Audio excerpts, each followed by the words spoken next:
Hi hello అండి. ఈరోజు video special కరివేపాకు కారం పొడి అండి. కంటి చూపుకి జుట్టుకి ఆరోగ్యానికి ఎంతో మేలు చేసే కరివేపాకు కారం పొడి. ఈ కారం పొడి ఇడ్లీ దోశ వేడివేడి అన్నంలో నెయ్యి వేసుకొని తిన్నా కూడా చాలా రుచిగా ఉంటుందండి.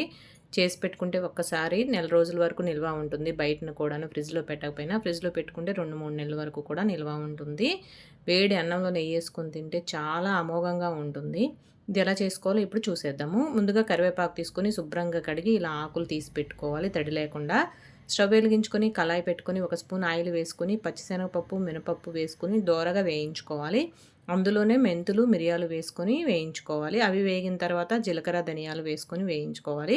ఇప్పుడు అవి ప్లేట్లోకి తీసుకొని పక్కన పెట్టుకొని కారానికి సరిపడా ఎండుమిరపకాయలు తీసుకొని అవి కూడా లో ఫ్లేమ్లో పెట్టుకొని పప్పులకైనా ఈ పప్పులు కానీ ఎండుమిరపకాయలు కానీ లో ఫ్లేమ్లోనే వేయించుకోవాలండి. అప్పుడే చాలా బాగుంటుంది, కారం టేస్టీగా వస్తుంది.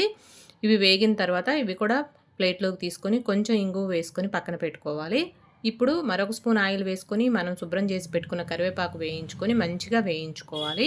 కరివేపాకు వేగిన తర్వాత మనం ఇలా నలిపి చూస్తే పొడిలాగా అవ్వాలి. అలా అయ్యే వరకు వేయించుకోవాలి. ఇప్పుడు కొంచెం పసుపు కొద్దిగా చింతపండు వేసుకొని స్టవ్ ఆఫ్ చేసుకొని చల్లారనివ్వాలి.